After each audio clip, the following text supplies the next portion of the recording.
Hey guys, Max here with another Ashlands video. In this one, we're going to be talking about 3 different ways to obtain the new Flametal Ore so that we can smelt that down and use it for all of the new gear and armor that we've talked about in previous videos. A couple things. First of all, spoilers. I am going into Ashlands in this video, so once I get through this, you're going to be seeing all of the new areas there. So if you don't want to see that yet, go ahead and click away now. And second, thank you so much for all of the support this last week, especially to everybody that's subscribed to the channel. The channel has like 300% growth in the last few days. It's crazy. And a bunch of you guys came over on Twitch and followed me there. Thank you so much for that. We're so close to 50. If you're interested in any of that, I'll put the information in the description down below. Let's go check out how to get this new ore. Now, before we get into the first of 3 methods, which is probably going to be the most common method that you use, we're going to need an item called a basalt bomb, okay? In order to make this, we're going to need 1 aspen hide, 1 aspen bladder, and 3 prustite powders, okay? All these materials drop in Ashlands. They create 5 bombs per craft, okay? So that's nice. And if you haven't had a chance to watch the Ashlands monster video that I made, don't worry about it. We're going to quickly review how to get these materials.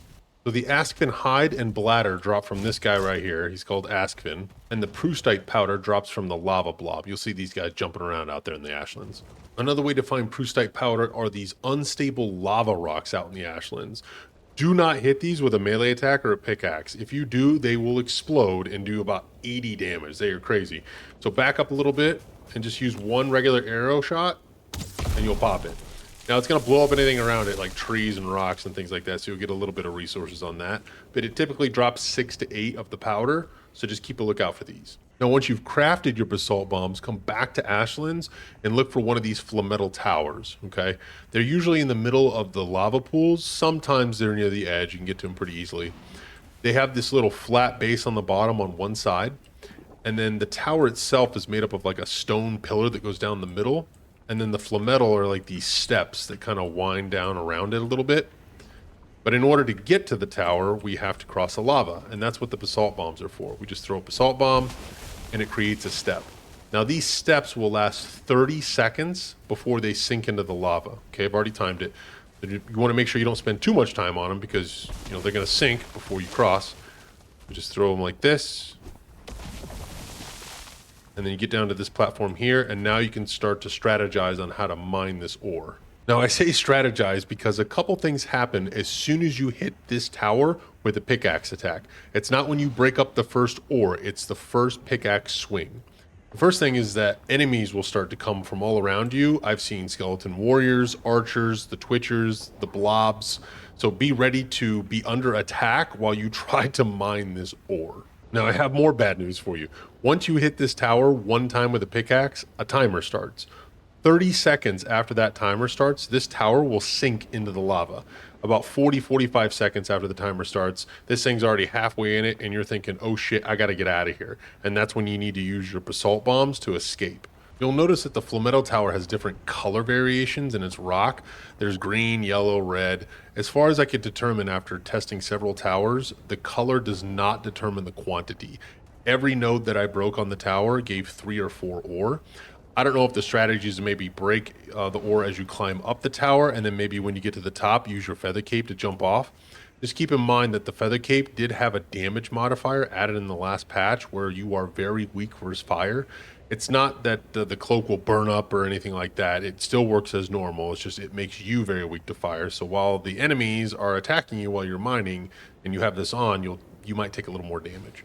One more thing about the Flametal Ore and the basalt bombs, if you break off a piece of ore and it falls down here, it will float on top of the lava for you.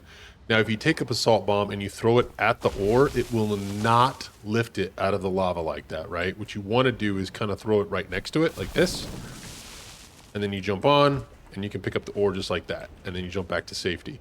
And if you're sitting there thinking, whoa, that's a great idea, I'm glad you mentioned that, hit the like and subscribe button down below. All right, on to the second strategy. So the next strategy is kind of ridiculous. I've got 5 catapults set up here ready to blast this Flametal Tower. I haven't even tested it yet, so we're going to see how this goes. But these are the materials for it. It's 20 ashwood, 10 Flametal bars, and a cogwheel. I imagine the cogwheel is in some dungeon or chest or something. I have no idea just yet. And since it requires Flametal, this is kind of like a later game strategy. So we're going to test this out and see how this works. So we're going to use the explosive payload ammunition, and we're just going to keep launching these until the tower sinks. And then we're going to use that strategy I talked about using the basalt ores to try to collect it all up and see how much we get. Fire! Oh no. Fire, fire, fire. I don't even know if I'm hitting them all. I'm not even paying attention. Let's see how this works. And I'm sure there's somebody out there that's much smarter than I am that's gonna maybe take this strategy and just one-up it and just do a better job with it, but I thought I'd have fun with this and see how it goes. Oh, dude, the whole tower is gone! Oh, there you go, dude! The best strategy on the internet right there! Is it sinking? It's sinking, yeah. So if I would have lined that up with a little bit better shots for the bottom, dude, we are collecting! All right, let's use the basalt bombs and try to see how much we get. So I collected all of it up, and it's 34 ore, which is insane. I was getting like 12, 14, 16 when I was trying to climb the tower and mess around with the pickaxe while enemies were shooting me. I think we may have accidentally figured out the best strategy for farming this stuff. And, you know, this is going to be a late game one because these catapults do cost the Flametal bars. So, but just keep this in mind. If you line up 5 or 6 of these and you get pretty good at aiming them, you can collect probably the entire tower. Now, the third and final strat I have for finding Flametal ore is you want to find these little mini strongholds here. And inside of them are these black and red chests, these charred chests. If you open these up, it's kind of like the chests you find in the crypts for the iron ore. They will have Flametal ore in them. And you'll also find the jade stones in here and the bloodstones and the molten cores. So keep an eye out for these. They might be inside the fortresses as well, or the caves or whatever they have. But you can find Flametal ore in these charred chests too. And that about wraps up my Flametal ore farming guide. I'm super excited about that catapult strategy. Let me know what you think about it in the comments. If you feel like I deserve it, hit the like button down below. Subscribe to the channel if you want to see more Valheim content, and I'll see you in the next video. Thanks for watching.